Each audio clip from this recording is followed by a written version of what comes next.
This is NDTV.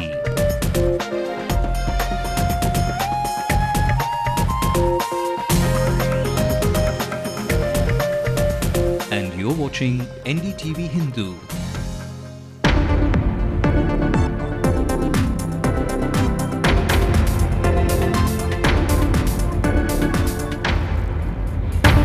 The Madras High Court sets 4 weeks' time for the state government to respond to a PIL that the government discretionary quota was misused. The Indian Coast Guard stops 3 Lankan boats with 15 men aboard for illegally fishing in Indian waters. United Nations scoops out war crime findings by the Sri Lankan government and the LTTE in a panel report. Ban Ki-moon waits before announcing an inquiry.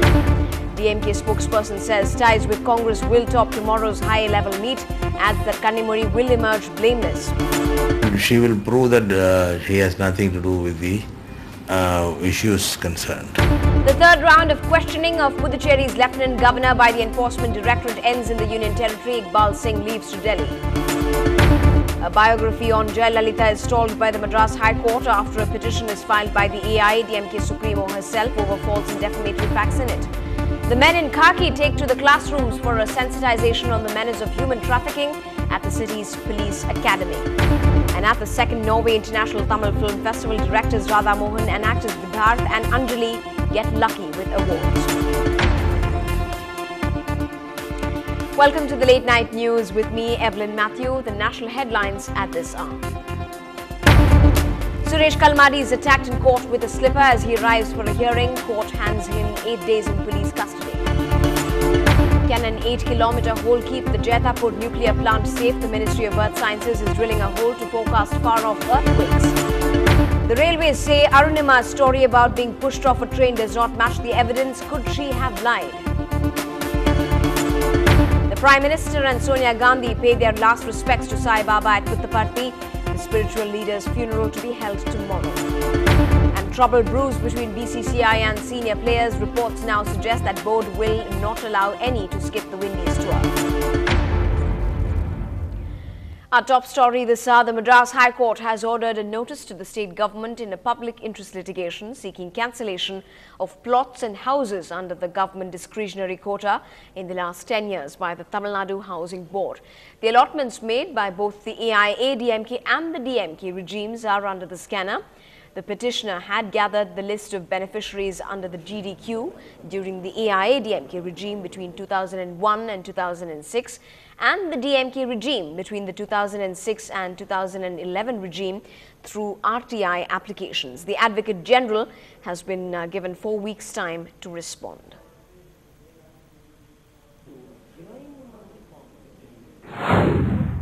This writ petition has been filed by one advocate called Ziauddin.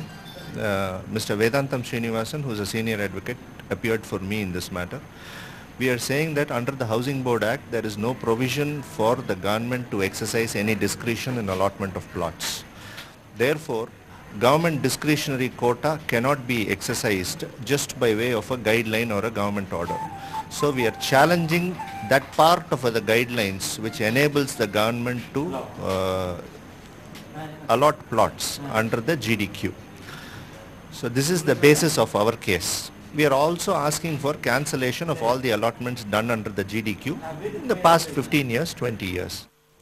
But allotment of plots under the GDQ has itself been scrapped recently, and the Tamil Nadu Governor Surjit Singh Barnala had made that announcement in his budgetary address. Here's what he said early this year. The system of allotting houses and plots and the government discretionary quota in vogue for the past several years of Tamil Nadu Housing Board is being put to an end from today.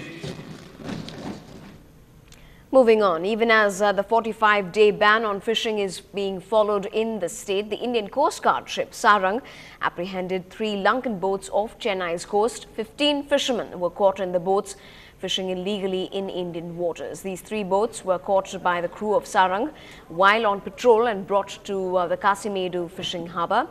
All 15 Lankan fishermen have been handed over to the police today. This is the 4th apprehension of Sri Lankan fishing vessels by the Coast Guard this year.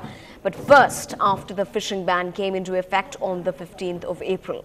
The ban ends on the 29th of May.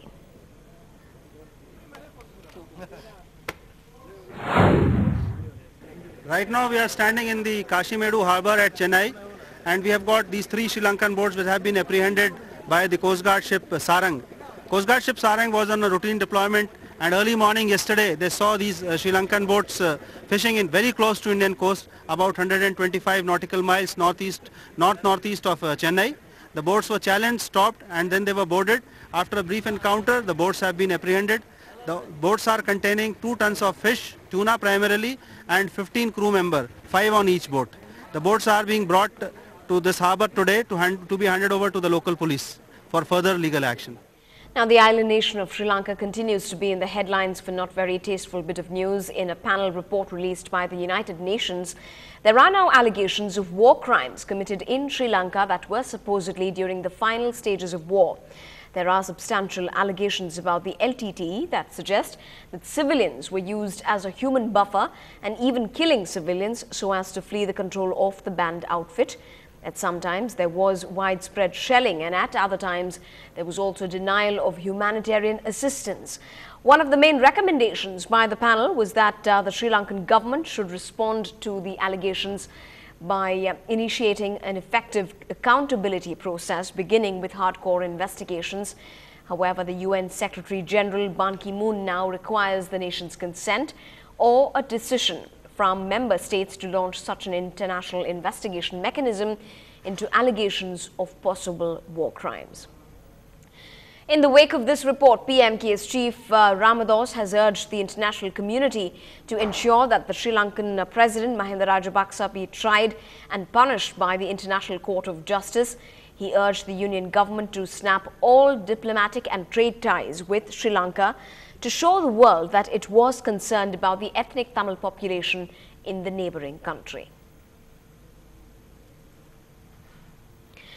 After an entire session of high-tension drama after the second charge sheet in the 2G case was filed yesterday for the ruling DMK party, it now all boils down to a high-level meeting of all of the DMK's top brass tomorrow. The party honchos will discuss the course of action after Rajya Sabha MP and Karunanidhi's daughter Kannimozhi's name appeared in the supplementary charge sheet on the 2G scam. However, the Chief Minister's wife Dayalu Ammal has not been named in the charge sheet. Kannimozhi is scheduled to appear in court on the 6th of May. Well, after Jayalalitha's fiery comeback at the DMK for the mess over the 2G scam, it's now the turn of her ally and partner, the Samapols, to rub salt into the wounds. The DMDK's chief, Vijay Kant, has asked why Dayalu Ammal was left out in the charge sheet filed by the CBI. Meanwhile, putting away all speculation for a while, the DMK's spokesperson, TKS Ilangovan, has said that a decision on the DMK Congress combined will be finalized in the big sitting tomorrow. He also added that Kannimozhi will prove her innocence to all who've had their doubts about her reputation. See, first, that was explained earlier, and she will prove that she has nothing to do with the issues concerned. It's a regular business deal. And we have time and again stated that it is a regular business deal, that's all, nothing more to it. Right. So there are rumors now that DMK may not be very happy with the Congress, and there might be withdrawal of some MP support from the UP. Is that true? That the party high-level committee is meeting tomorrow. We will discuss various aspects of the issue and decide on that. Moving to the ongoing investigation underway at Puducherry, a team of 4 officials from the Enforcement Directorate who were in the Union Territory today to question the Lieutenant Governor left the Raj Niwas after 11 straight hours. Mr. Iqbal Singh is also on his way to Chennai en route to Delhi. The private secretary to Mr. Singh has confirmed that the interrogation process was between noon and 3:30 post-lunch. The Lieutenant Governor is believed to have faced the interrogation alone as the questioning was being videographed all throughout. Police presence will be ensured in the region for the next 2 days in the wake of potential security threats. Mr. Singh is being investigated for his alleged links with Hassan Ali, believed to be the biggest tax evader in India. The governor's role in granting Ali a passport is also under the CBI scanner. Up ahead on the late night news, joining the little ones and their camps this summer are the men in khaki taking classes for a subject in their own beat.